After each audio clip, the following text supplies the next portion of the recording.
Assalamualaikum warahmatullahi wabarakatuh. Perkenalkan, nama saya Amar Solihah. Saya dari Prodi Pendidikan Guru Madrasah Ibtidaiyah semester 5 Institut Pesantren Matonul Falah. Baik, kali ini saya akan melakukan praktikum pembelajaran IPA, yaitu mengenai materi transportasi tumbuhan. Manusia memiliki sistem transportasi, yaitu sistem peredaran darah yang bermula dari jantung dan diedarkan ke seluruh tubuh. Lalu, apakah tanaman memiliki sistem transportasi yang sama? Sementara ketika terpotong, tumbuhan tidak mengalami pendarahan.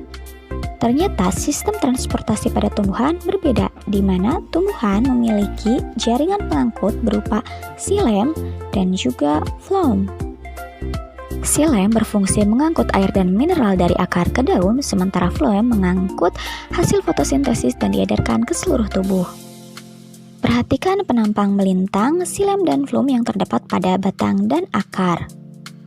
Xilem dan phloem terdapat pada kambium vaskular, yang mana bentuknya berbeda-beda baik yang di daun, batang, maupun akar. Xilem dan phloem merupakan jaringan pembuluh yang menjalar dari akar hingga ke daun. Jaringan xilem tersusun atas sel-sel yang sudah mati dan tersusun dari dinding yang sangat tebal yang terbentuk dari lignin. Xilem terbagi atas serat xilem dan parenkim xilem.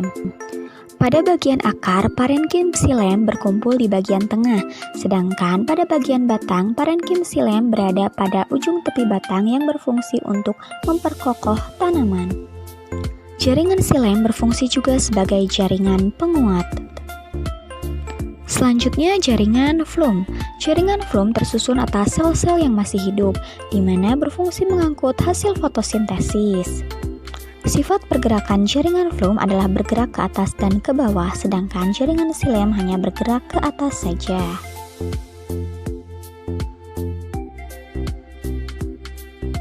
Setelah mempelajari bagian-bagian pada jaringan xilem dan phloem, kita akan mempelajari cara kerja xilem dan phloem. Xilem berperan dalam proses transpirasi dan phloem berperan dalam proses translokasi. Transpirasi adalah terlepasnya air melalui stomata ke udara bebas. Evaporasi terjadi akibat difusi uap air akibat udara lembab dan udara kering. Kehilangan udara dari daun ini menyebabkan adanya gaya tarikan dari akar menuju daun melalui berkas pembuluh. Pada akar, terdapat rambut-rambut akar yang berfungsi memperluas bidang penyerapan, di mana proses ini terjadi secara osmosis. Pada bagian batang, air bergerak menuju gradien potensial. Air dapat bergerak karena adanya tekanan yang besar dari dalam. Terjadinya pergerakan ini karena ada tekanan yang besar dari dalam, di mana yang diangkut tidak hanya air, tapi juga unsur hara yang berfungsi dalam proses fotosintesis.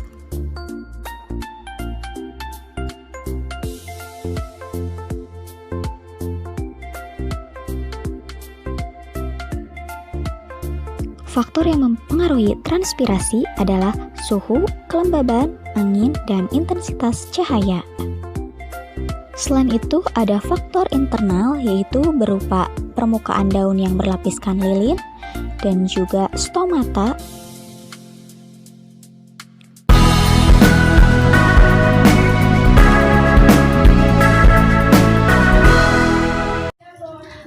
Kemudian, bahan apa saja yang harus disiapkan dalam praktikum ini, yaitu meliputi sawi putih, kemudian pewarna makanan, 2 botol aqua, dan juga air putih.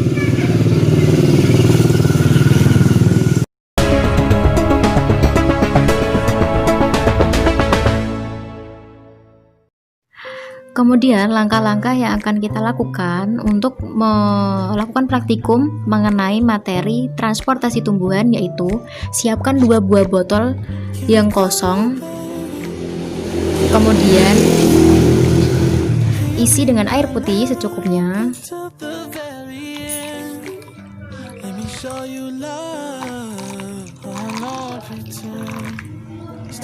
Kemudian langkah selanjutnya yaitu tuangkan pewarna secukupnya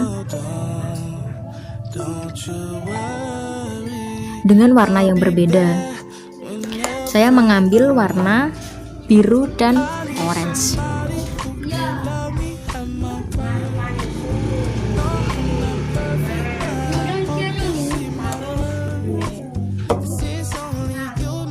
Kemudian masukkan 1 batang sawi,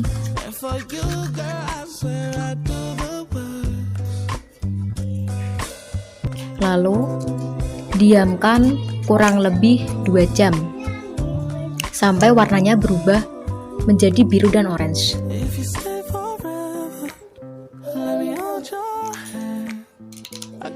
Seperti ini ya teman-teman.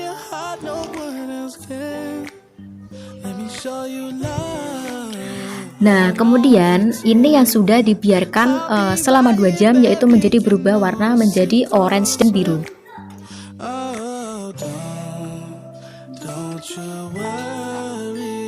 Seperti ini ya teman-teman. Bisa dilihat perbedaan warna yang sebelum dibiarkan selama 2 jam dan ini sudah dibiarkan selama 2 jam.